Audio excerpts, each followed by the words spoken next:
Bien, buenas tardes, bienvenidos, muchas gracias por estar nuevamente con nosotros. Estamos retomando los bienes económicos luego de un pequeño intervalo por los exámenes parciales y comenzamos la recta final del ciclo. En esta oportunidad nos acompañan Roxana Barrantes, profesora principal del Departamento de Economía, actualmente además directora general del Instituto de Estudios Peruanos, y Álvaro Hopkins, egresado de esta casa de estudios, muy interesado en la investigación, trabajó en GRADE de una época y ahora lo hemos ganado, lo hemos perdido, no lo sé, está trabajando en el MEF. Entiendo que el paper ha sido elaborado además por Martín Cavero, tercer miembro que no está acá presente, y el trabajo titula, como ustedes pueden apreciar ahí muy bien, Inversión privada agroindustrial, decisiones de localización y efectos sobre la pobreza. La presentación tendrá aproximadamente unos 35 o 40 minutos, ¿sí? Tenemos flexibilidad en esta, habrán notado ustedes, en esta oportunidad tenemos solamente una presentación, no tenemos asignado un comentarista, de tal manera que las oportunidades para que ustedes participen son mayores, de tal manera que eso al mismo tiempo no nos limita tanto en términos del tiempo que a veces nos juega en contra. Entonces, a continuación, la presentación de Roxana Barrantes y luego empalma Álvaro y luego empalman ustedes. Gracias.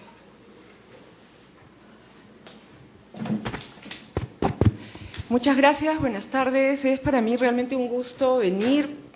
No sé, quizás es la primera vez que tengo la oportunidad de participar en un Viernes Económico como presentadora de un esfuerzo de investigación que estamos llevando a cabo en el Instituto de Estudios Peruanos. El nombre creo que explica la investigación. Queremos averiguar cómo así quienes tienen posibilidades de invertir deciden dónde localizar esas inversiones agroindustriales. Acá hay como una suerte de dado previo que voy a ir al sector agroindustrial y una vez que tomo esa decisión, que no está modelada en ese paper, en esa investigación, luego es que decido, ¿dónde coloco mi planta? ¿Y qué efectos tienen estas decisiones de dónde coloco mi planta agroindustrial sobre pobreza? La investigación en el caso del Perú la estamos realizando en una combinación de métodos cuantitativos con cualitativos, y en un segundo explico por qué, con Martín Cavero, que es sociólogo de San Marcos y que trabaja en el Instituto de Estudios Peruanos y que, yo lo digo en primera persona del plural, nos ha hecho el trabajo cualitativo, con Álvaro Hopkins, que es colega, economista y además joven, con lo cual conoce todos estos métodos de los cuales esperamos que todos los egresados de la facultad estén totalmente familiarizados. Y bueno, yo que me gradué de esta casa, yo también soy de la casa, graduada de esta casa, hace 31 años, con lo cual mi conocimiento de métodos, estos métodos que yo llamo chino avanzado, es un poco limitado, ¿no? Entonces, ¿cómo combinamos, ¿no? Sociología, economía, con todos los métodos y las necesidades de tener los métodos con mucha claridad y mucha solidez teórica y empírica, metodológica?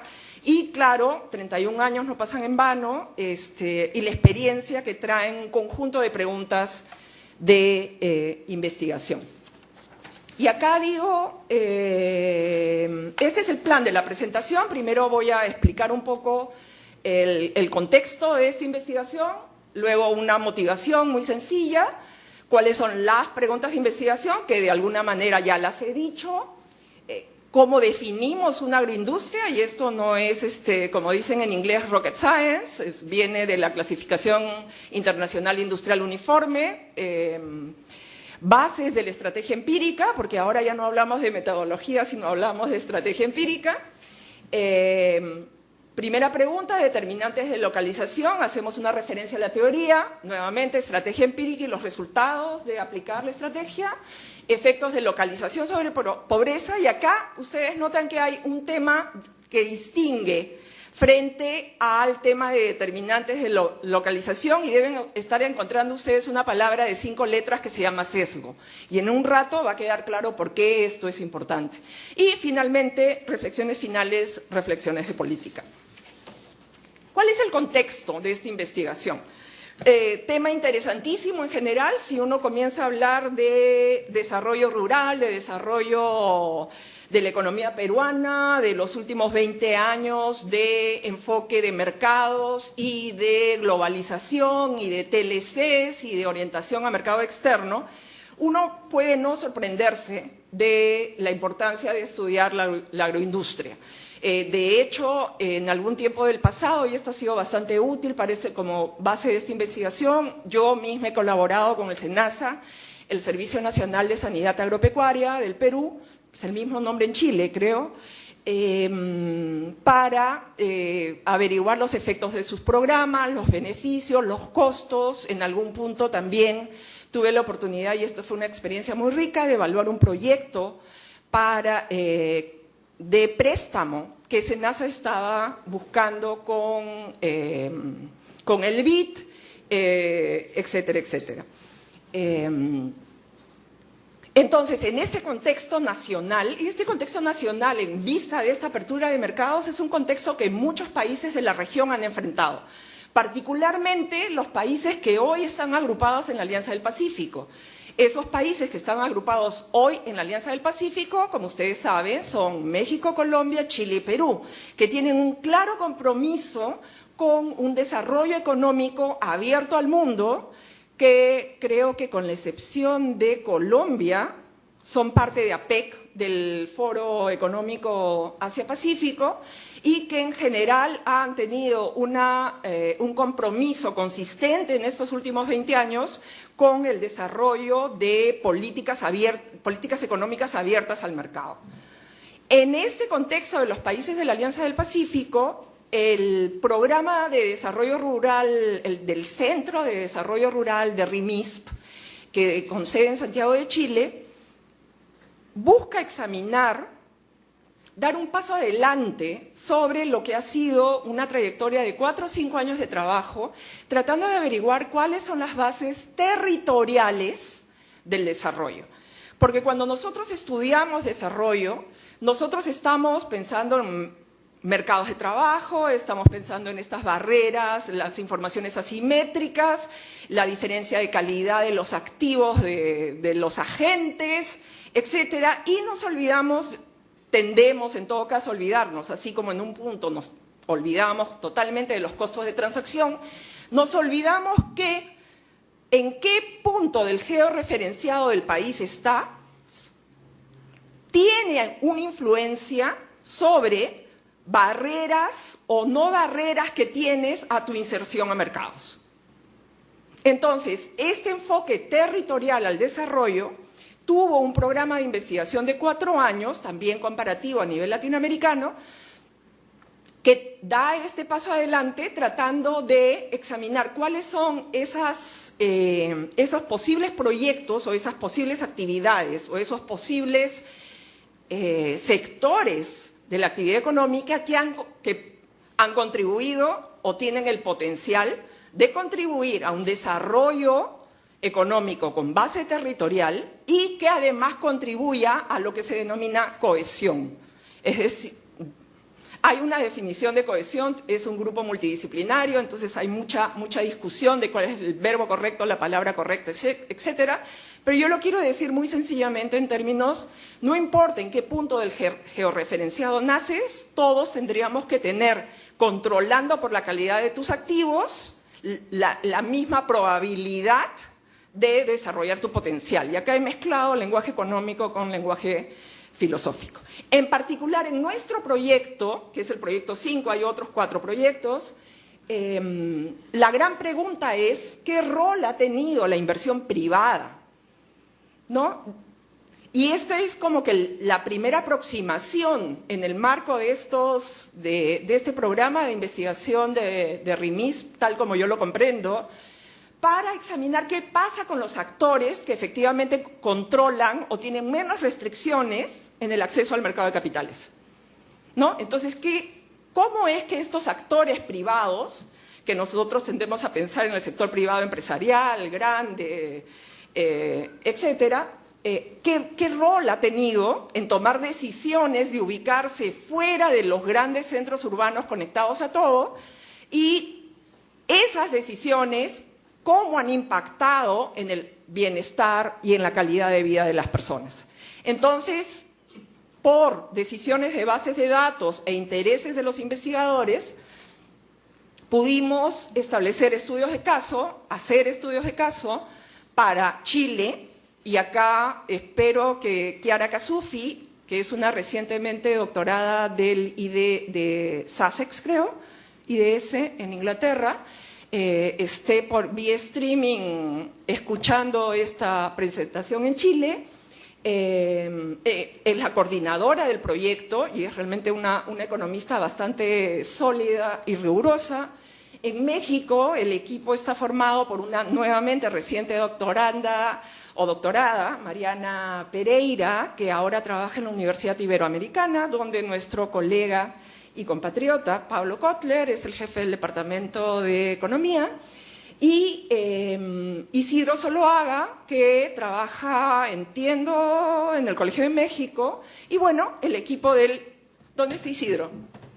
En la Ibero. Bueno, entonces Mariana e Isidro están en la Ibero, y bueno, el equipo del Perú, con la investigación a mi cargo y recientemente incorporado, y ya les contaré en un rato, bueno, espero, no sé si voy a tener oportunidad de contarles por qué, aparte de porque es un excelente economista, Álvaro Hopkins. Entonces, ese es el contexto de la investigación. Entonces, muchos de los métodos, mucho de las preguntas, mucho del tipo de presentación de variables ha sido acordado en equipo, acordado en reuniones Skype, acordado en reuniones presenciales, de tal modo de poder establecer el caso comparativo. Y esto exige de los economistas una capacidad de escuchar y una capacidad de ponerte de acuerdo, de discutir, de estar al tanto de la literatura, etc.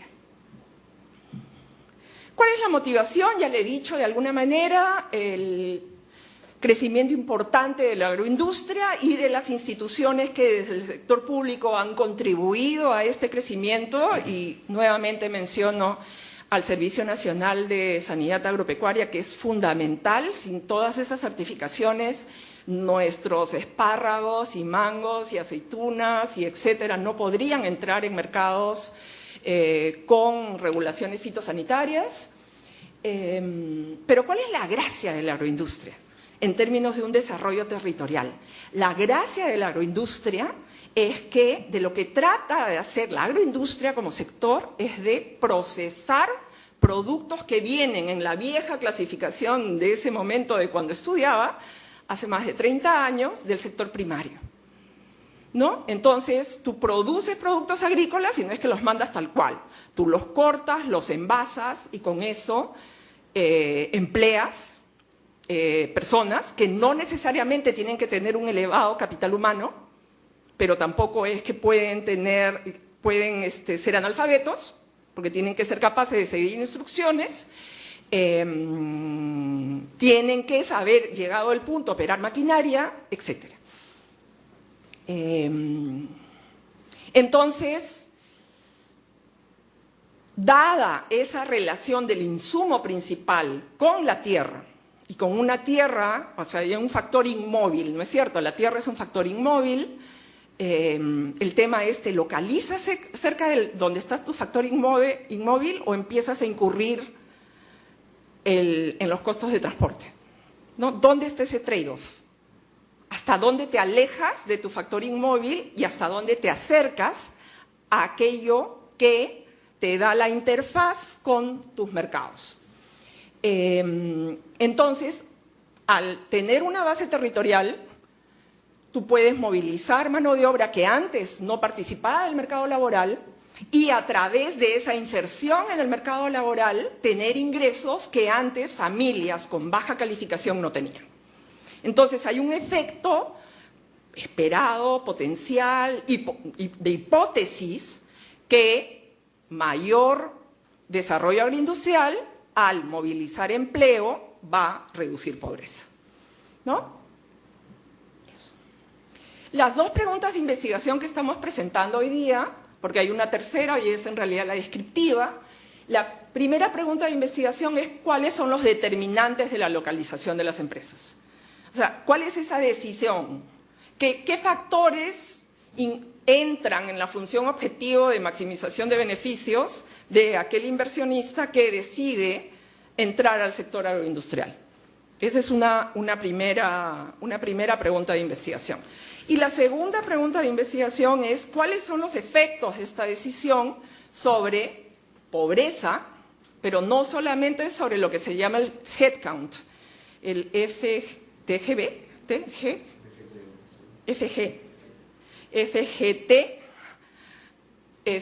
0, sino también en la proporción, en la velocidad de reducción de esa pobreza. Magnitud va a ser el headcount y velocidad de reducción el cambio proporcional. Entonces entramos a lo que es importante para comprender los resultados. Primero, ¿qué cosa es una agroindustria? Y acá lo que estamos tomando es la definición de la clasificación internacional industrial uniforme. Esta es una clasificación que yo estoy segura que todos ustedes, si no han escuchado todavía, y acá, ¿quiénes no son economistas en esta sala? Ok, interesante. Creo que es para todos entonces. Es el sistema de cuentas nacionales, y acá déjenme hacer un paréntesis. El sistema de cuentas nacionales es un sistema que tiene que ser utilizado por todos los países del mundo, con lo cual Naciones Unidas se encarga de establecer cuáles son estos parámetros con los cuales vamos a medir la actividad económica en general. Para eso, Naciones Unidas también coordina el esfuerzo de clasificar las diversas actividades económicas clasificar, valga la redundancia, bajo una clasificación uniforme, que a través de la descripción de la actividad pueda dar cuenta y poder comparar entre países. El tamaño del sector agroindustrial en Perú y Bolivia es porque ha sido medido con los mismos criterios. No es que uno creativamente va y cuenta, no. Tienes que seguir un protocolo y para eso tienes que comprender bien ese protocolo. Y eso pasa con todas las cuentas nacionales. ¿No? Otro paréntesis, quienes quieran hacer cuentas ambientales, por ejemplo, y acá veo a Víctor Galarreta, también exalumno, cuando queremos hacer estas cuentas ambientales que tomen en cuenta la degradación ambiental, sí lo podemos hacer, es un ejercicio muy interesante y muy demandante de datos, pero ¿cómo lo hacemos comparable entre países? A menos que establezcamos metodologías porque todavía no han sido incorporadas en el sistema de Naciones Unidas para ajustar las cuentas nacionales de todos los países, ¿no? Entonces, cierro el paréntesis. ¿Cuáles son las categorías? La 15 y 16 del CIU en la revisión 3, porque claro, esto se va revisando, y los equivalentes en la revisión 4. La revisión 3 fue la vigente para el primer censo nacional, en el Censo Económico Nacional 93-94, y la revisión 4 en el censo del 2007. Excluimos panaderías y bebidas embotelladas no alcohólicas. ¿Y por qué hacemos esto?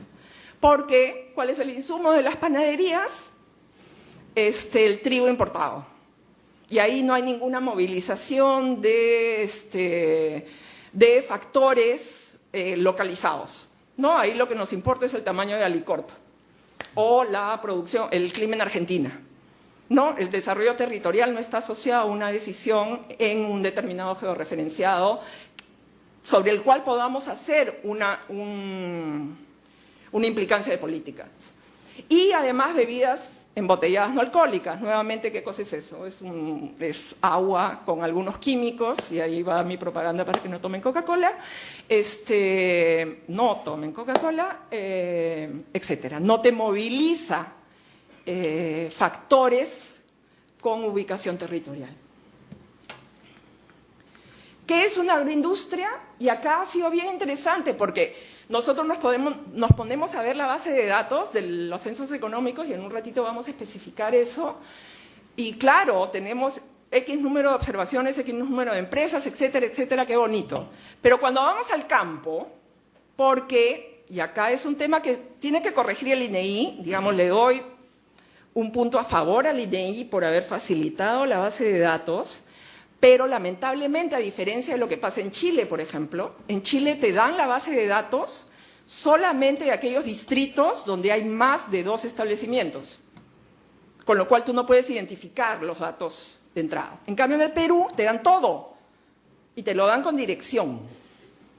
Entonces, cuando hemos elegido los distritos para que nuestro sociólogo Martín Cavero vaya a hacer el trabajo cualitativo y entreviste a las personas, es decir, oye, ¿qué características tiene? ¿Por qué te decidiste? ¿Eres local? ¿Has migrado? Etcétera. Resultaba que las microempresas, aquellos que tienen menos de 10 trabajadores, ¿qué cosa entraba ahí? La señora de la juguería del mercado. Entonces, eso no es, por lo menos, lo que queríamos estudiar, ¿no? Porque queríamos llegar a pequeñas, medianas, grandes, en la idea, no sé cuántos de ustedes han llevado economía agraria, levantan la mano, uy, poquitos. No, en estos no modos, sino caminos de desarrollo del capitalismo. Hay el camino campesino, ¿no? Donde el campesino se fortalece, pequeño agricultor, mediano, y puede tener las oportunidades de crecer. Y hay el camino del Juncker, ¿no es cierto? El camino Juncker, donde lo que tienes es estos grandes que van creciendo y como pulpos comiéndose a los chiquitos, ¿no? Entonces, también estaba como parte de las inquietudes de investigación qué era lo que estaba pasando en el Perú. En el caso de una juguería en el mercado, claramente por ahí no iba el efecto y fueron excluidas completamente. Entonces, la definición de pequeña, mediana, grande sí es la del Ministerio de Trabajo y esa fue tomada en cada país. Entonces, ¿qué queríamos ver? Si queremos ver determinantes de localización, necesitábamos algún tipo de punto de comparación. Fue importante entonces tener el Censo Económico Nacional para 2 periodos, el censo del 93-94 y el de 2007. Acuérdense, con estos censos es que se determina la matriz insumo-producto, que es la base para el cálculo de las cuentas nacionales, ¿no? Entonces, en el Perú, en los últimos 20 años teníamos 2. Teníamos 2 censos de población y vivienda, teníamos por lo menos el Cenagro 94, o sea, 93-94 es como que tenemos una línea base de lo que era el Perú. Y quienes estamos aquí en la sala y recordamos lo que era el Perú en 93-94 era, quizá al final podríamos hacer todo un, a la luz de los aniversarios de la facultad y de otras organizaciones, bueno, hace 20 años, ¿qué perspectiva teníamos? ¿Qué esperábamos? ¿Cómo era la economía? ¿Cómo la veíamos? Etcétera. Y un punto muy importante es que la unidad de observación es el distrito. Nos importa entonces los datos por distrito. Y ahí viene ya un dato, no sé si tengo...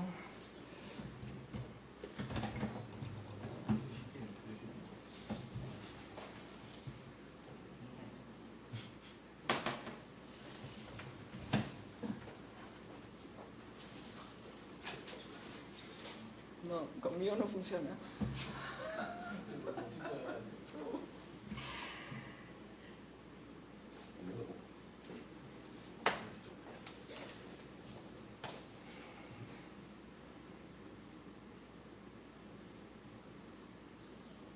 ¿Que lo apagué? A riesgo de perder el... Ya.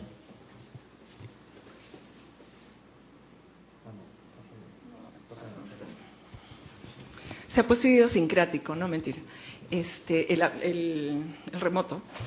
En 1993 solamente se censó 602 distritos de un universo de 1.704.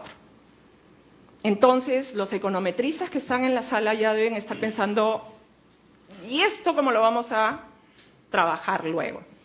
Y además, la otra observación de la realidad es que entre el 93 y 2007 se crearon varios distritos. Más datos respecto de la estrategia, teníamos el Censo Agropecuario 94, el Ministerio de Economía y Finanzas comenzó a calcular datos de pobreza para hacer todas estas redistribuciones de vía Foncodes, el Foncomún, etcétera. Teníamos mapas de pobreza de Foncodes para pobreza distrital y un tema nuevo que ya en algún punto se ha comentado, no sé si en una presentación aquí, la necesidad de trabajar con bases geográficas. Y este es el último tema nuevo e interesante del trabajo con enfoque territorial desde perspectivas socioeconómicas. Necesitas estos datos, que le llaman shapes, los geógrafos, ingenieros, sobre datos territoriales muy específicos. Entonces ya pasamos a tratar de responder la primera pregunta. En la respuesta a la primera pregunta nos hemos basado, hemos tomado, adaptado el paper de Lambert y McNamara de 2009, que busca examinar determinantes de localización en counties, no es exactamente distrito, no es exactamente provincia en los Estados Unidos, buscando examinar qué es lo que pasa fuera de las áreas metropolitanas. Y varias variables que toma en consideración tienen que ver con economías de aglomeración. ¿Influye o no influye que ya hayan establecimientos agroindustriales en la decisión de ubicar un establecimiento agroindustrial más? ¿Influye o no influye qué proporción de mano de obra ya está trabajando en el sector agroindustrial, de tal modo que tú puedes hacer algún tipo de competencia con mano de obra ya entrenada en un establecimiento previo, o es todo en lugares donde, dado que no vas a estar compitiendo por trabajadores, el salario que puedes ofrecer es menor, porque estás trayendo a personas al mercado laboral desde su casa, y cuando traes a alguien desde su casa, el salario que ofreces es menor que si la estás trayendo de otro establecimiento. El punto crítico en términos de economía espacial, de economía regional, es el dilema entre costos de insumo y costos de transporte.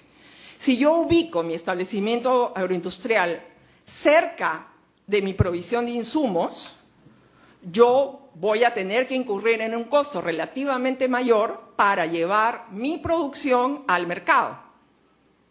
Al revés, si ubico mi establecimiento agroindustrial cerca del mercado, yo voy a tener que estar incurriendo en un costo relativamente mayor en llevar mis insumos. Entonces ahí hay un dilema, ¿no? Y hay factores de perecibilidad, hay factores de cercanía a puertos, hay factores de disponibilidad de carreteras, mercado interno, mercado externo, un conjunto de factores que te pueden ayudar a explicar, ver cuál tiene más importancia para la decisión de localización.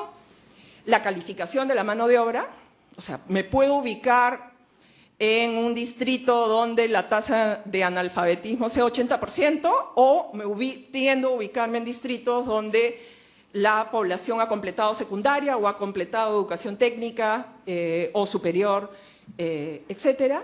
Y determinantes fiscales, ejemplo clarísimo, si tienes, como tenemos en la selva, tenemos todavía incentivos tributarios. Yo sé que la región San Martín ha renunciado a esos incentivos tributarios a cambio de alguna facilidad fiscal, pero el resto entiendo que todavía los tienen, y acá me corregirán y será una oportunidad para que Víctor haga algún comentario, y lo estoy mirando directamente. Vamos.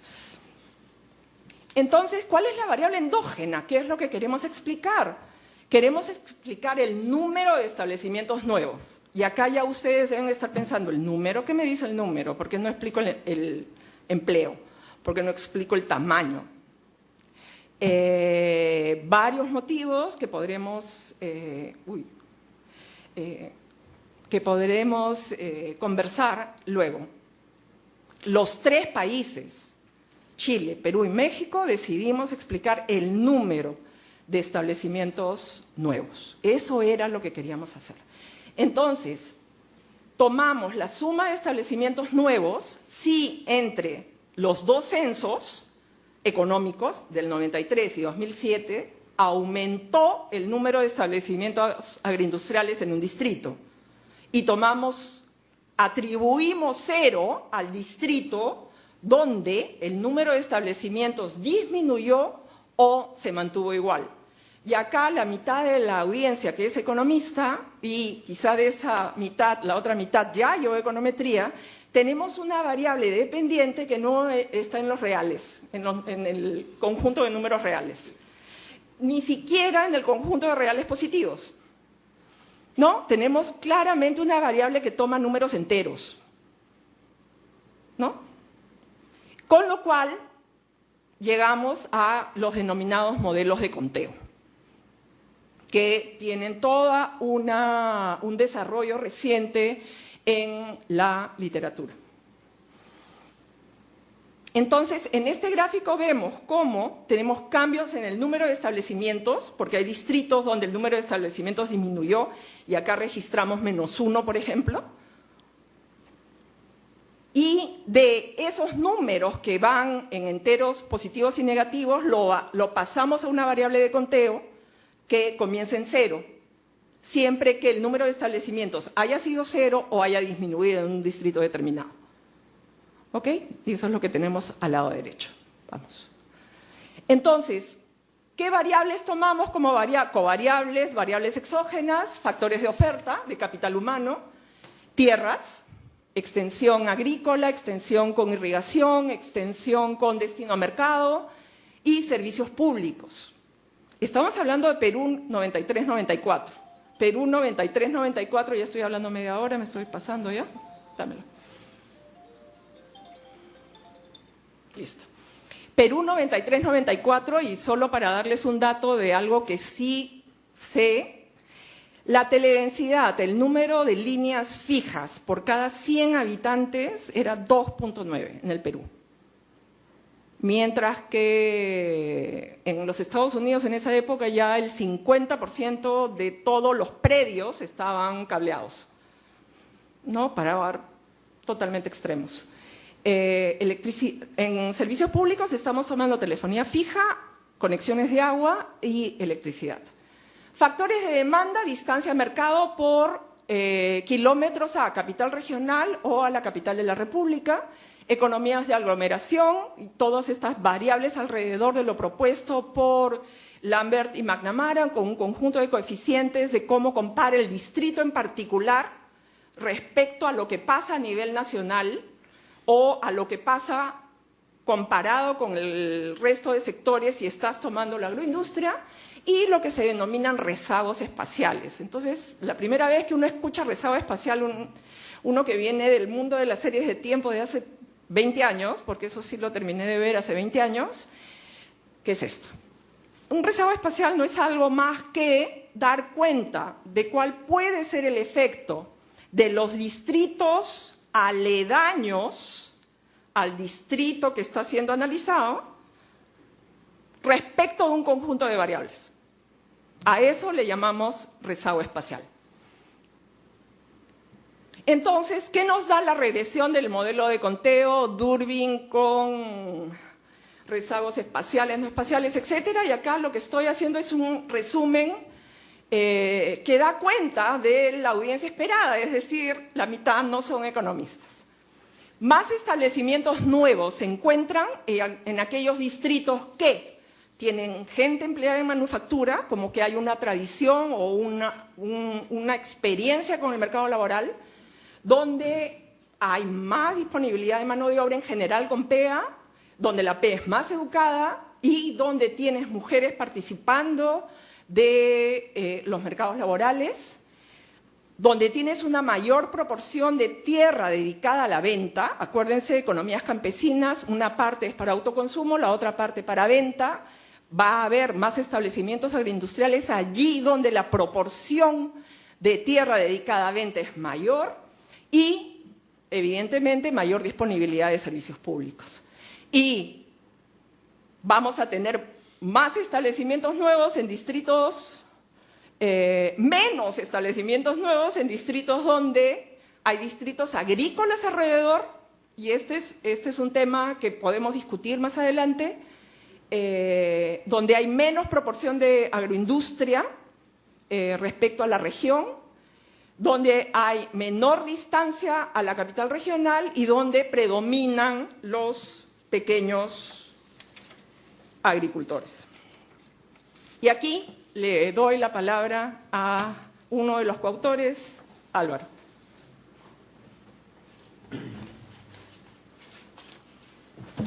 Buenas tardes, yo voy a continuar con la parte empírica, en particular la sección de efectos en la pobreza. A ver, ¿qué metodología hemos utilizado?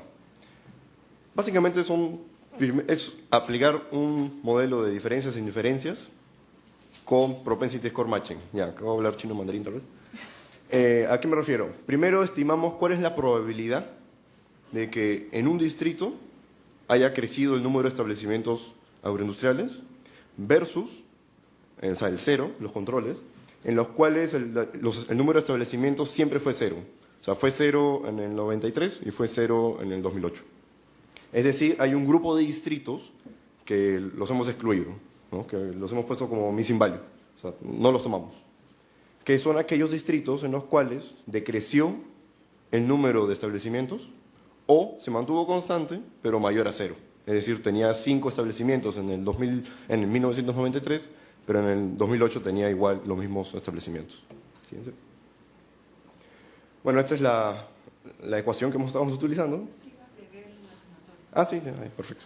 Bueno, ¿cómo incorporamos los pesos del propensity score matching en la función de diferencias y diferencias?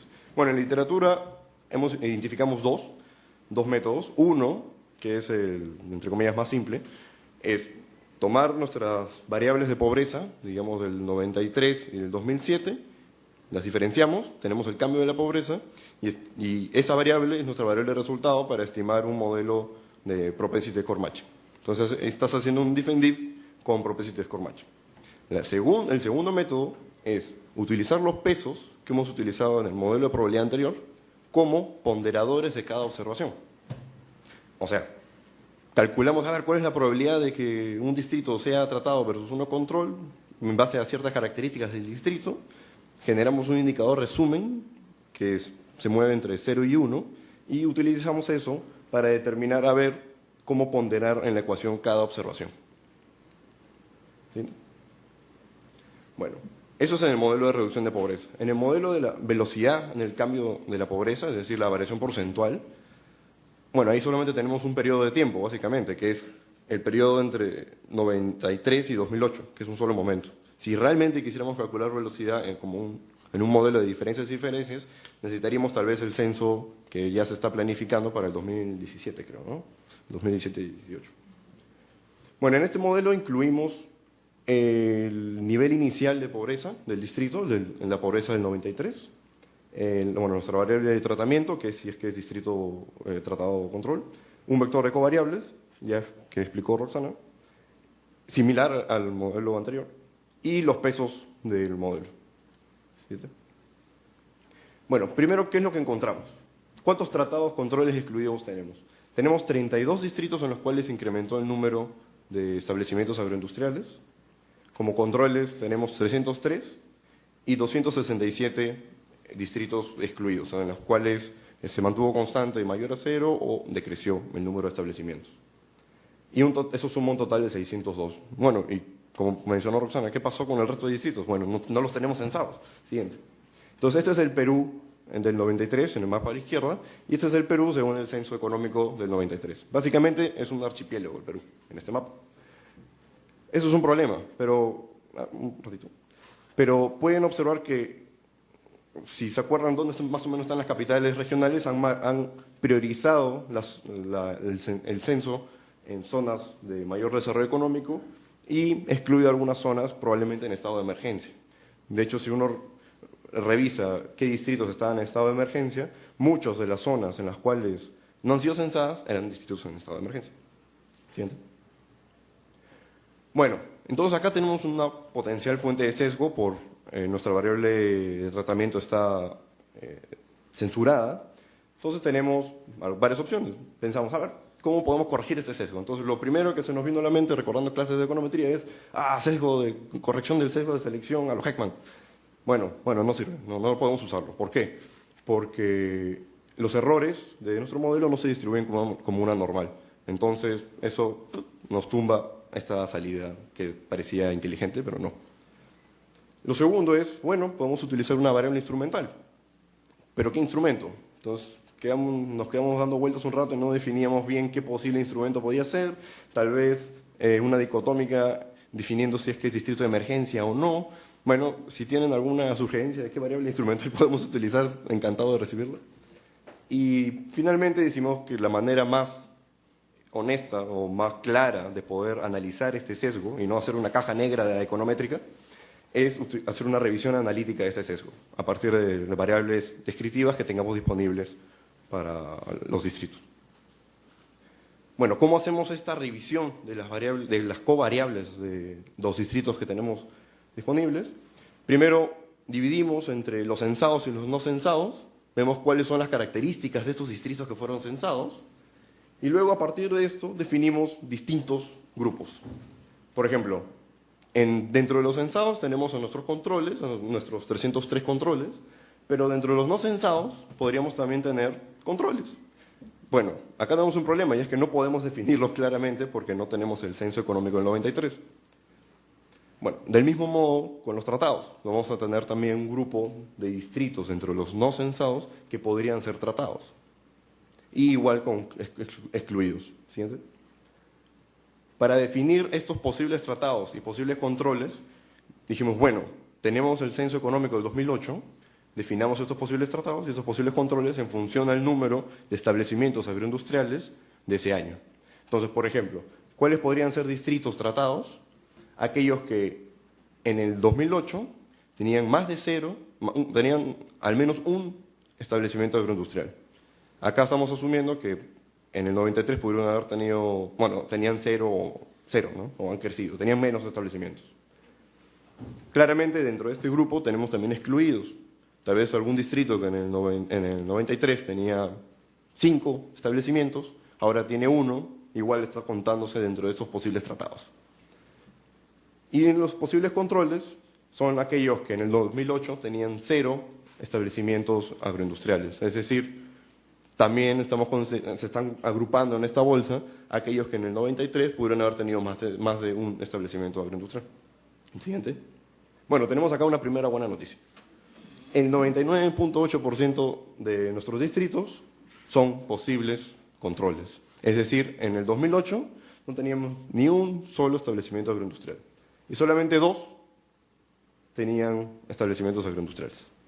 Eso es muy bueno, porque al menos ya nos dice que la dirección del sesgo va a afectar básicamente a las variables de control más que a las de tratamiento. Siguiente. Bueno, utilizamos un grupo de covariables para identificar estas diferencias. En este cuadro ponemos negativo si es que la diferencia a favor de los censados, por ejemplo, es estadísticamente significativa con respecto a los no censados. Y lo que se observa es, por ejemplo, los censados son significativamente menos pobres en el 93 y en el 2007. La reducción de la pobreza también fue mayor, o sea, cayó menos que en los no censados. Y la velocidad también fue más rápida en los censados que en los no censados. Y en general se mantiene esa diferencia. O sea, los que fueron censados tienen mejor infraestructura pública, tienen mejor cambio en la pobreza, tienen más empleo que los no censados. Y esta diferencia se mantiene en los controles, los cuales son casi el 99%, el 99% de los no censados. Y luego dijimos, bueno, a ver, ¿qué pasa si es que dentro de los posibles controles tenemos mejores controles que los que estamos utilizando? Entonces, para eso comparamos la diferencia entre tratados versus posibles controles y tratados con los controles. Entonces, lo que observamos es que los posibles controles y nuestros controles son igual de buenos o igual de malos unos de otros. Es decir, no perdemos significativamente observaciones utilizando solamente los censados. Ahí está la segunda buena noticia. ¿cierto? La tercera buena noticia es que hicimos un análisis de la variable endógena, es decir, del cambio en la pobreza, para ver, si ya sabemos que va a afectar el sesgo a los controles, al menos en qué direcciones. ¿Estamos estimando un piso del impacto o estamos estimando un techo sobreestimado y posiblemente si utilizáramos todo el universo de distritos estaría mal nuestra estimación? Felizmente, nuestros posibles controles tienen un cambio de pobreza, primero, en paralelo a nuestros controles y segundo, mayor. Es decir, la diferencia que nosotros estamos estimando entre controles y tratados, en general, de acuerdo al modelo de diferencias y diferencias, es casi igual a la de los posibles controles y en extremo sería un piso, es decir, un impacto mínimo detectado. Igual con la variable del cambio porcentual en pobreza, son muy similares los cambios, o sea, no son estadísticamente distintos, lo cual favorece a que no hay ningún problema en que nos concentremos en este Perú tipo archipiélago y nos olvidemos del resto de distritos. Bien. Bueno, ¿qué resultados tenemos del modelo de probabilidad del tratamiento? Es que mayor presencia de mano de obra local y cercana potencia la probabilidad de que el distrito sea de crecimiento, o sea, que el distrito sea de tratamiento, es decir, que crezca la agroindustria en ese distrito. Además, favorece la presencia de mano de obra calificada en esa zona. Lo segundo es que mientras más cerca se esté de la capital nacional, de Lima, es mejor. Es decir, hay mayor probabilidad de que un distrito de tratamiento esté cerca de Lima que de otras capitales, ¿no? De capitales regionales. Si bien recuerdo, esta es una diferencia que hay con el modelo de conteo y la razón es que acá no estamos considerando unos 250 y tantos distritos que han sido excluidos, es decir, distritos en los cuales ha caído. Y eso es un punto muy interesante que va a afectar mucho los resultados de magnitud y de velocidad, que ya más adelante lo vamos a discutir. Lo tercero es que se encuentra que la agroindustria, o mejor dicho, hay mayor probabilidad del tratamiento en aquellos distritos en donde hay menos pequeños agricultores, donde la proporción de agricultores es menor y donde la cantidad de hectáreas que se venden al mercado es mayor. Es decir, buscan territorios que estén mucho más articulados al mercado y donde hayan menos productores agrícolas chiquitos, de menos de 1 hectárea. Y eso es muy interesante, ¿no? Finalmente, lo que encontramos también es que prefieren territorios con mejor infraestructura pública, básicamente de telefonía o electricidad, y la parte y no hay una preferencia muy clara sobre el tema de agua, o sea, no es muy importante, parece, ¿no? ¿Qué resultados encontramos en temas de magnitud de la reducción de la pobreza? Encontramos resultados positivos de la variable de tratamiento, es decir, ser un distrito en donde crece la agroindustria tiene efectos positivos en la reducción de la pobreza. Además, un tema curioso es que hay una relación negativa en aquellas zonas donde se concentra esta reducción. Es decir, tenemos un distrito que es donde ha crecido la agroindustria y alrededor hay varios distritos donde también creció la agroindustria. Curiosamente, el impacto que se estima es negativo, entonces uno explica por qué. Según parece, puede estar afectando la variable de rezago que hemos estimado, que considera los 602 distritos, tanto en donde cae la agroindustria como en donde se incrementa la agroindustria. Que eso ya lo veremos al final, cuál puede ser la explicación de esto. Lo siguiente es que hay un efecto negativo en la participación laboral femenina en la reducción de la pobreza. Y una posible explicación es que eso se puede deber a las brechas que hay en capital humano entre hombres y mujeres y a la discriminación salarial, lo cual implica que por más que las mujeres estén participando en el mercado laboral, llevan menores ingresos al hogar, lo cual influye de alguna forma negativamente en la reducción de la pobreza. Y el tercer resultado, que también es curioso, es el efecto de la desigualdad medido por el coeficiente del Gini, que ayuda a una mayor reducción de la pobreza. Es decir, más desigualdad inicial en el 93 potencia una mayor reducción de la pobreza. La hipótesis que tenemos, y de acuerdo a los gráficos, a la revisión de la base de datos, es que podríamos estar ante un escenario de una curva de Kuznets de desigualdad de ingreso per cápita en el segundo tramo de la curva. Para los no economistas se refiere a que La curva de Kundes explica o encuentra que a mayor crecimiento del ingreso, hay un mayor crecimiento de la desigualdad, o sea, es decir, la sociedad tolera cierto nivel de desigualdad, hasta un punto en el cual ya comienza a decrecer mientras que sigue aumentando el ingreso. Entonces podríamos estar en este segundo tramo, en el cual teníamos una desigualdad inicial alta, al 2007 comenzó a caer, y eso ayuda en los distritos más desiguales, es donde también más cae esta desigualdad. ¿Entiendes? Y con respecto a la velocidad de pobreza, también encontramos un efecto positivo en el tratamiento, es decir, aquellos distritos donde crece la agroindustria cae más rápido de la pobreza. Incluimos la variable de la pobreza inicial, en donde aquellos distritos que tenían una pobreza inicial más alta, cae más rápido la pobreza. La concentración de distritos donde crece la agroindustria frena esta velocidad. La hipótesis que planteamos es que tal vez esto se correlaciona a valores negativos de la variable de rezago. ¿Ya? Y me explico. Aquellas zonas donde tenemos valores negativos de la variable de rezagos espaciales, la variable de rezagos espaciales se distribuye en los reales de negativo y positivo. Los rezagos positivos son zonas donde más ha crecido la agroindustria y los negativos en donde más ha decrecido. Lo interesante que observamos es que en las zonas donde más ha decrecido la agroindustria, es decir, donde tenemos rezagos negativos más grandes, son zonas que sabemos que la agroindustria se ha potenciado más. Es decir, La Libertad, Lambayeque, Ica, y eso lo podemos ver en un gráfico más adelante. Igual encontramos efectos similares en el Gini y efectos a favor de más proporción de mano de obra femenina con más años de educación superior. Siguiente. Y eso es lo que encontramos. En las zonas rojas es donde más ha crecido la agroindustria. Claramente se nota que son distritos de selva. Una hipótesis podría ser que gracias a estos beneficios tributarios en la zona de selva. Y donde más ha reducido la agroindustria son en distritos de la costa norte del Perú, que podrían estar explicando estos problemas con la variable de rezago espacial. Y ahora dejo a Roxana con las reflexiones finales. Gracias. Hay varias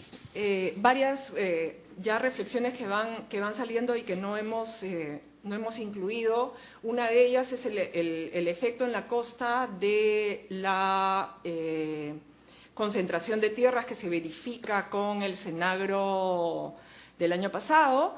En estos últimos 2 minutos de presentación, lo que quiero es traer nada más que 3 reflexiones de política pública, porque, y con esto cierro también el círculo, la preocupación de participar en este proyecto no es única y exclusivamente para publicar un paper en una súper buena revista, que es lo que quisiéramos, pero sino también para poder hacer diálogos que puedan tener algún tipo de influencia sobre políticas que se pueden establecer. Sí es cierto que la localización de establecimientos agroindustriales contribuye a reducir pobreza de territorios que tienden a estar aislados de la capital nacional, bueno, algo tendríamos que hacer, algo tendríamos que argumentar, ¿no?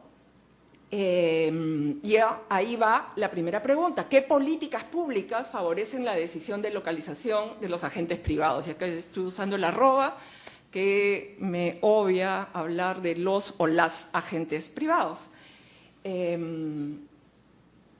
La segunda pregunta vinculada a ella es si estas políticas públicas son neutras al sector.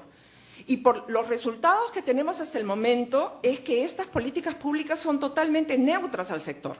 O sea, contar con servicios de agua, electricidad y telefonía es una política que beneficia a cualquier tipo de inversión, no solo al agroindustrial.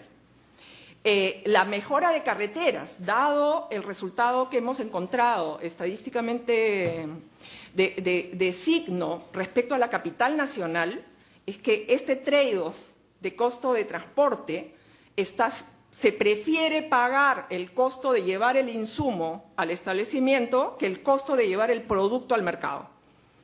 Con lo cual, políticas que también son neutras al sector, como mejorar la calidad de las carreteras, son políticas que pueden contribuir a reducir pobreza y también a localizar más establecimientos.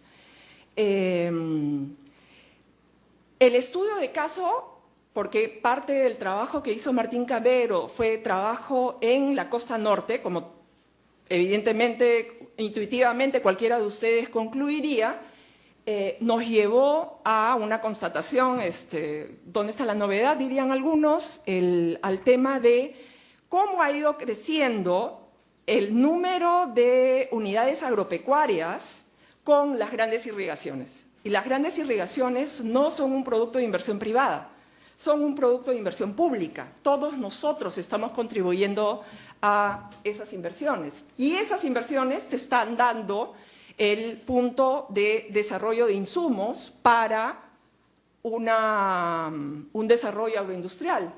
Y ahí la pregunta que puede surgir, y puede ser una pregunta de investigación, es una pregunta de investigación a futuro, es cómo es eso consistente con la sostenibilidad ambiental. Sabemos todos los problemas de desglaciación, sabemos todos los problemas de disponibilidad de agua que vamos a sufrir. En este momento tenemos un superávit, entre comillas, ¿no? Pero la costa va, en 15, 20 años, va a tener un problema serio de disponibilidad de agua, ¿no? Entonces, ¿cuál es esta combinación? ¿Qué está pasando? ¿Cuál es la decisión óptima tomando en consideración la incertidumbre respecto de cambio climático? Y eso, yo estoy segura que deben haber muchas preguntas y ya Álvaro los invitó a que nos ayuden a definir esta posible variable instrumental y estoy segura que hay un conjunto de preguntas y comentarios y contribuciones que van a hacer a este trabajo y les agradezco mucho.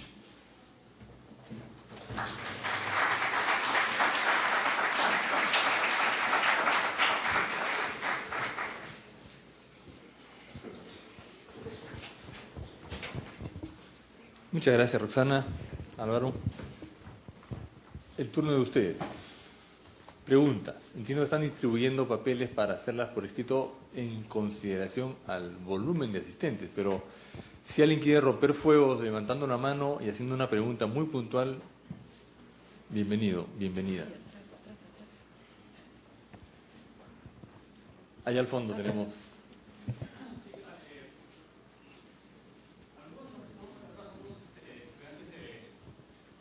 El curso de gestión ambiental. En este curso estamos viendo básicamente dos cosas que son la evaluación ambiental estratégica y el estudio de impacto ambiental. Entonces, me parece interesante porque justo los dos temas que han tocado se relacionan bastante con esto, ¿no?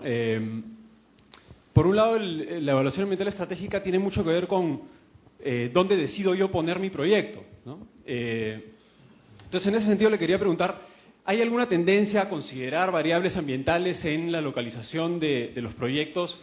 No solo en el sentido de variables ambientales que se pueden impactar, sino variables que pueden ser estratégicas para, digamos, la producción, ¿no? Ya sea, no sé, recursos energéticos o hídricos, ¿no? Eso por un lado. Por otro lado, no sé si, yo no me quedó muy claro el tema estadístico, las fórmulas, pero no entendí muy bien cómo se concluye que esta reducción de la pobreza se relaciona directamente con el incremento en la agroindustria y no con otros factores o otros procesos, ¿no? Esas son las dos preguntas puntuales. Gracias. A ver, Víctor está aquí levantando la mano. Ya que lo invitaron a participar.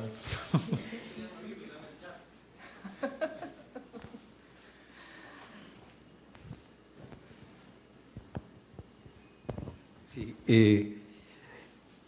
una inquietud que tenía y que en realidad me animaba a venir es porque desde el lado de la Amazonía estábamos viendo este tema, o sea, la preocupación sobre este tema desde esta entrada, digamos, ¿no? O sea, por la parte ambiental principalmente, ustedes saben que el 90% del cambio de uso del suelo o el 40% de emisiones de gases de efecto invernadero en el Perú se debe a la pequeña agricultura. Entonces, normalmente las políticas públicas que están pensadas o enfocadas en pobreza enfrenta un trade-off entre lucha contra la pobreza y la parte ambiental. Pues en algunos casos pasa por promover escuelas o servicios de salud o capacitación o FONCODES actuando y promoviendo eso, o FONCOMUN transfiriendo recursos según el número de pobres, y todas estas están efectivamente enfocadas a esto, pero alientan y es un incentivo perverso para el otro tema, la parte ambiental. Entonces, visto desde allá y pensado no en solo en la Amazonía, sino en el nivel del país, la lectura que hay o la hipótesis que se trabaja es que una medida de mitigación para evitar eso se ha constituido en todo lo que es la promoción de la agroindustria y el cambio de la cédula de cultivo en costa. O sea, pasar de algodón, en maíz, a cultivos intensivos en mano de obra o en industria, ha bajado la presión migratoria sobre la Amazonía, y esto es, hay que chequearlo con cifras, pero es un tema y una entrada distinta, y que efectivamente entonces eso puede ser compatible pensar en políticas públicas que a la vez tengan impactos ambientales positivos y de lucha contra la pobreza. Y creo que esa sería una línea a trabajar interesante a nivel de costa, también en la parte andina, porque tiene que ver entonces con huella hídrica, con retención, en esto con sustituir la cobertura de desglaciación con bosques, etcétera, y a nivel de la Amazonía por pasar de cultivos extensivos o una agricultura migratoria, incluso para caficultura, a una más fija, ¿no? O sea, a una más que se asiente más y que trabaje el tema de escala.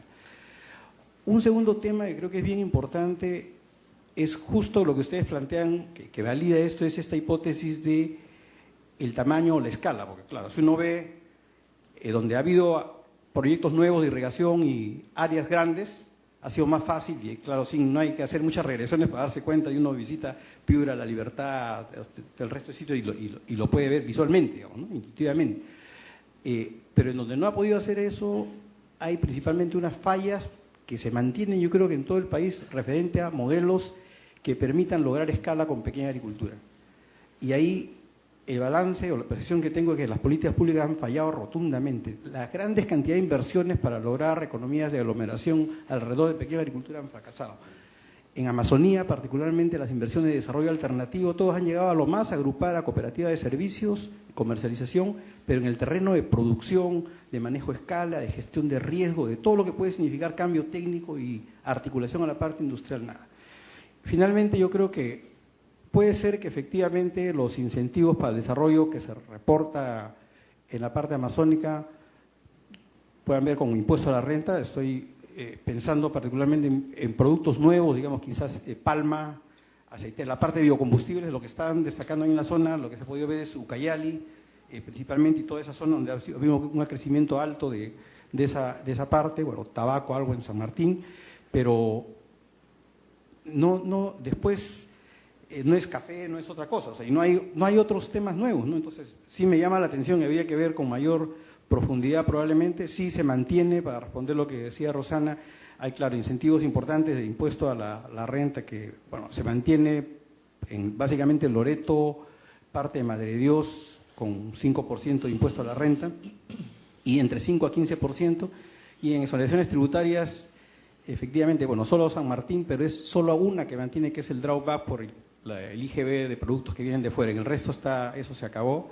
y los otros tipos de exoneraciones se mantienen, ¿no? Porque fue derogada la norma que hizo esta sustitución. Gracias. ¿Tenemos preguntas escritas de Jonathan?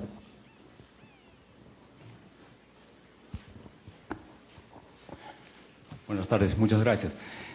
Bueno, es interesante las reflexiones, el estudio que se ha hecho. Yo soy de Cusco particularmente, conozco Espinar, la convención, lo conoce la doctora Rosana. En ese marco de restricciones, minifundio, mercado de tierras así restringido, ¿es posible hablar de una descentralización agroindustrial? Hay políticas públicas con cuantiosas inversiones, ¿no? Agroideas, sierra exportadora. ¿Es posible en ese marco de restricción hablar de esta posibilidad? La vez pasada justo estaba en un taller con agricultores de la convención, y ahí en el refrigerio reparten frugos, ¿no? Que vienen desde Lima. Oye, ¿y a cuánto han comprado esto? A 2 soles la unidad, ¿no? Y acá estamos produciendo naranja, plátanos, todas frutas tropicales, y estamos comprando desde Lima frugos. ¿No es posible producir esto acá y abastecer al mercado sur por lo menos, o al mercado Cusco, ahora que se habla del aeropuerto Chinchero y todos esos efectos? ¿No es posible en la convención además procesar café, cacao? ¿Qué falta? Ahí está el insumo. Bueno, interesante, ¿no? Costos, transportes, o poner el producto cerca del mercado grande que es Lima. Entonces, es así, será por siempre así, que Lima va a ser, bueno, por tamaño de mercado también, entonces el decisor de estas políticas, etcétera, ¿no? En Espinar, hoy, ¿qué hacemos con los camelios? ¿Qué hacemos con la carne de alpaca, los textiles? ¿No es posible establecer top 6 landeros de exportación? Y finalmente el tema del dilema sierra, vocación agraria, minera. Hay un conflicto muy grande, porque debajo de las inversiones públicas en el agro, irrigación, etcétera, está la beta minera. Y hay pues el tema ahí ahora de demarcación territorial, es un conflicto terrible y eso afecta también recursos hídricos importantes. Gracias. Tenemos 3 preguntas escritas. Las leo, ¿sí? Y cerramos un primer bloque y veremos cómo nos va con el tiempo. Primera es en favor de explicar algo más sobre los determinantes de la localización agroindustrial. Segunda pregunta, ¿por qué ha disminuido la agroindustria en la región norte, habiendo crecido las obras de irrigación? ¿Qué ciudades en particular, supongo que quiere decir? Tercero, ¿cómo se soluciona el problema de la endogeneidad presente en el modelo? Dado que la concentración de mano de obra o los servicios públicos puede también ser influidos por esta variable dependiente. Entre paréntesis, una mayor concentración de establecimientos explica estas 2 variables. ¿Okay?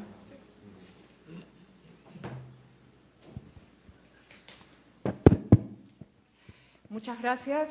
Son preguntas que nos obligan a darle vueltas. Voy a ir en orden. La primera pregunta, miren, es bien interesante cómo lo has planteado, ¿no? Porque a mí no se me había pasado por el cerebro plantearlo en esos términos. Pero lo que sí es cierto es que en algún punto de este proceso de estimación econométrica, que es entretenido, ¿no? Los economistas vivimos muy entretenidos con el tema de la econometría, que la base, que todo etcétera, etcétera, ¿no? Ahora estamos con el tema de los experimentos, y nos tenemos que acordar que todos estos experimentos los tenemos que hacer con consideraciones éticas muy claras, y acaba mi propaganda. Efectivamente, en algún punto de este juego de estimaciones, porque a veces uno dice, oye, ¿qué puede tomarte tanto tiempo en estimar una regresión? ¿Cuál es el tema? Entonces, claro, ya Álvaro me está mirando como diciendo, oye, ¿cómo se ve que tú no las has corrido? ¿Ok? Porque hay que combinar bases, definir variables, hacer los do files, efectivamente con las colegas de México y Chile, ellas con una experiencia de econometría bastante mejor que Álvaro, que todavía no ha comenzado a estudiar el doctorado, o yo, que hace 25 años no corro una regresión. Ellas contribuían con el tema de los do files, etcétera, etcétera. Hicimos varias reuniones para homogeneizar cómo íbamos a considerar las variables, cómo las íbamos a medir, qué dato teníamos, qué dato no, cómo era así que introducir una variable se tenía que caer porque un país no la tenía, como la tenía el otro, etcétera. Respondo entonces, sí, consideramos si es que había un río importante y probó que no era una variable importante en la localización. En algún punto probamos variables de clima, temperatura máxima de la capital distrital, que a eso es lo que llegamos. Sí, pero nada que la proporción de tierra irrigada no te estuviera recogiendo, ¿no? Entonces sí hemos introducido en este enfoque econométrico. La otra pregunta te la va a responder Álvaro en un ratito. Ahorita, ¿no? Mejor. Sí. Bueno, creo que no. ¿Me escucho? Sí. No expliqué bien. No te están escuchando. Ya. No expliqué bien el tema de la evaluación de impacto. Se me pasó un poco, tal vez, dar una introducción de qué consiste esto. Lo que uno busca cuando hace una evaluación de impacto es, a partir de tus observaciones que consideras como que de tratamiento, es buscarle un gemelo. Por ejemplo, estoy tomando, no sé, una botella de ron flor de caña y busco mi gemelo que toma agua. Entonces vemos a Albert Hopkins tomando flor de caña de acá a 50 años y Albert Hopkins que no toma flor de caña ni toma solamente agua de acá a 50 años, ¿qué pasa? Entonces, básicamente eso es lo que uno busca cuando hace una evaluación de impacto, y la manera en la cual hemos tratado de identificar que realmente es el efecto de la agroindustria es buscando observaciones que la única diferencia sea si es que era un distrito en el cual creció la agroindustria o un distrito en el cual no creció la agroindustria. Y el resto de variables muy parecidas o iguales, ¿no? No sé, ¿está claro más? Ok, gracias. Es lo que se llama un diseño cuasi experimental, porque de hecho no podemos hacer un experimento donde en una prueba médica, por ejemplo, asignamos el medicamento que queremos testear versus el placebo. ¿Hay contrapregunta ahí?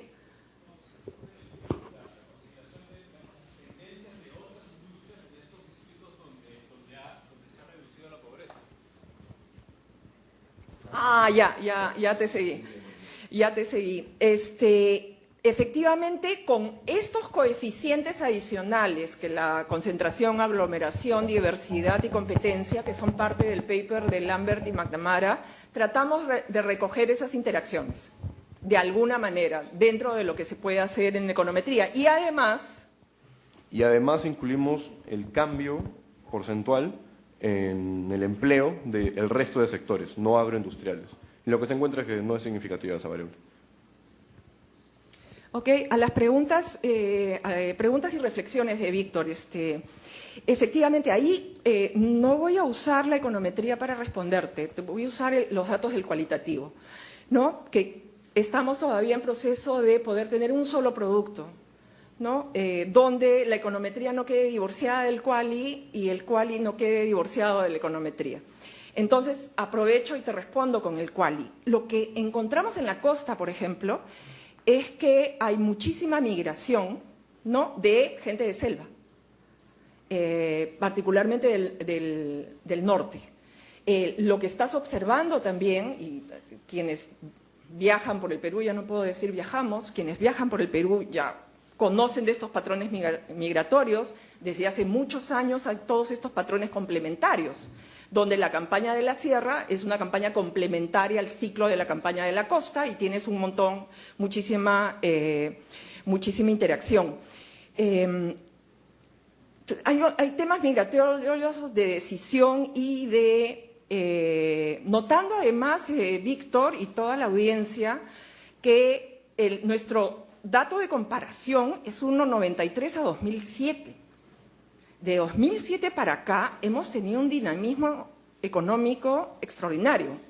Entonces, acá no estamos recogiendo los últimos 3 establecimientos de las diversas palmas que hay. No, eso no está recogido acá. Entonces, en esa medida, bueno, esos son los datos que tenemos.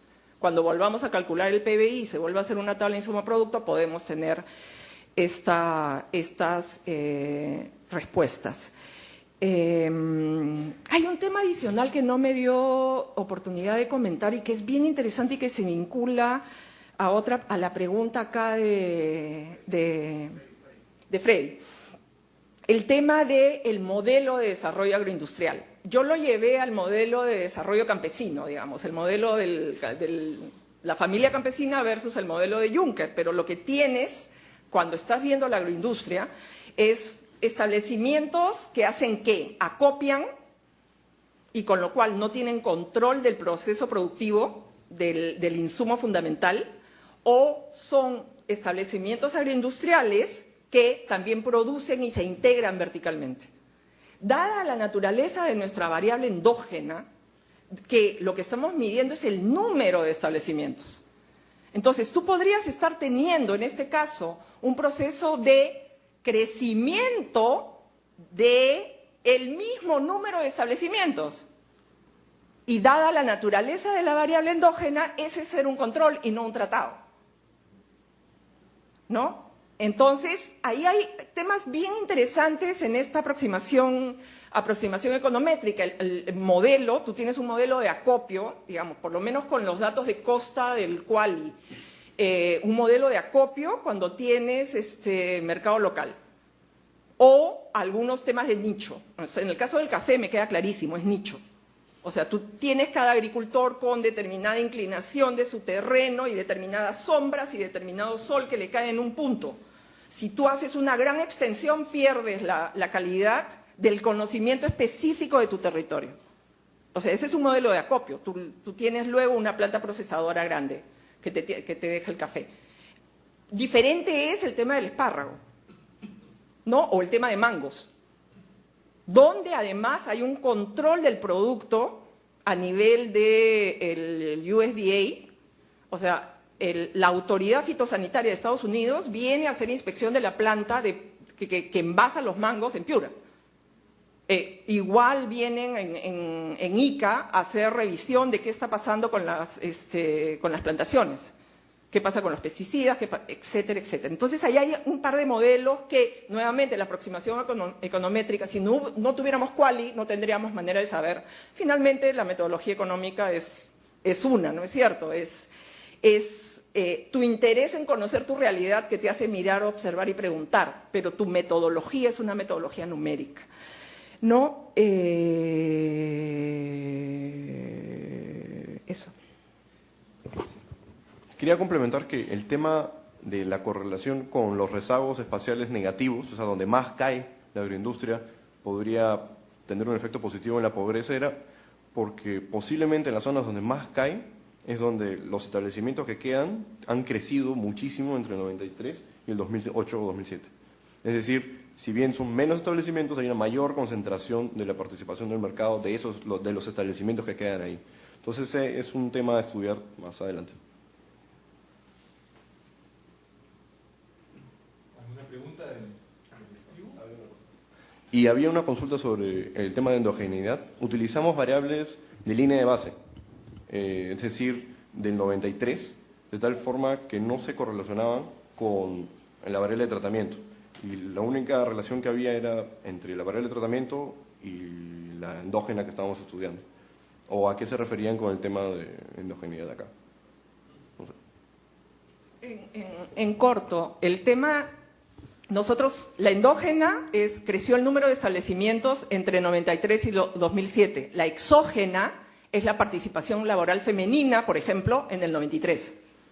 Entonces, el tema de endogeneidad está superado. ¿Han descartado que hay un comportamiento del tamaño promedio de los establecimientos? Es decir, visto el cuidado que tuvieron en seleccionar la variable, uno igual podría preguntarse si es que, claro, realmente el tamaño del establecimiento ha aumentado o disminuido, pero si no tenemos en cuenta que el tamaño promedio también ha variado, podría ser que no estemos viendo realmente la capacidad de generación o de destrucción de empleo desde el punto de vista agregado. Sí, en algún punto en el inicio, y esto es algo que tenemos que para si permites, permite la respuesta que tenemos que ver con Álvaro, porque acá sí, déjenme hacer un paréntesis. Este proyecto comenzó hace más de un año, estuvimos avanzando hasta que hubo uno de esos temas que pasan en la vida de las personas y nos dimos cuenta, y en este caso no incluye en el buen sentido de la palabra Álvaro Hopkins, que las regresiones en las primeras partes del estudio, los distritos que no fueron censados fueron sustituidos con ceros. Y como ustedes bien saben, los economistas aquí, el cero es un número que da información. Ya sé, nadie quiere tener cero en su examen. Pero, nuevamente, por algún motivo no queremos tener cero en el examen. No es que es missing, ¿no es cierto? O sea, un valor perdido es un valor perdido. Yo no tengo idea. Yo no puedo reemplazar un missing con cero. Si hay algún profesor de econometría acá, por favor, dígale a sus estudiantes qué hicieron con los missings. ¿Reemplazaron con cero? ¿Cómo hicieron la estrategia de completar su base de datos? Eso no se puede hacer. Entonces, en algún punto que corrimos regresiones en el pasado, donde pensamos, y acá yo digo sí, yo también pensaba, que teníamos las 1.700 observaciones, que pudimos distinguir por tamaño de empresa y un claro comportamiento diferenciado, ¿no? Tamaños, es el típico, o sea, las empresas, los establecimientos agroindustriales grandes crecen en aquellos distritos más integrados al mercado, etcétera, etcétera, etcétera, mientras que hay crecimiento de establecimientos pequeños en distritos con menos educación, claramente en una estrategia de voy creciendo de una empresa familiar versus lo que es la estrategia del gran capital de ver dónde hace retornos y rentabilidades, ¿no? Ahora no tenemos tantas observaciones como para hacer los cortes y ver impactos y efectos diferenciados. ¿Y las variables endógenas, las variables exógenas son variables del 93 o del 93? ¿Y no han considerado el cambio en esas variables? Digo, hay un tema de contemporaneidad seguramente, pero igual uno podría eventualmente explorar un poco más ahí las relaciones con los cambios en esas dimensiones, ¿no? Aunque ese punto de partida es el cambio, pero el cambio efectivamente puede estar correlacionado con resultados. En fin, pero aparte del cuento, un periodo tan largo de tiempo es medio te lleva a preguntar de muchas más cosas que pueden suceder durante tantos años. Bueno, en fin. Bueno, perdónenme, atribuí el derecho a preguntar un poquito. Bueno, muchísimas gracias, realmente ha sido muy, muy entretenido, muy interesante. A ustedes también muchísimas gracias. Tengan un muy buen fin de semana y esperamos vernos nuevamente la próxima semana.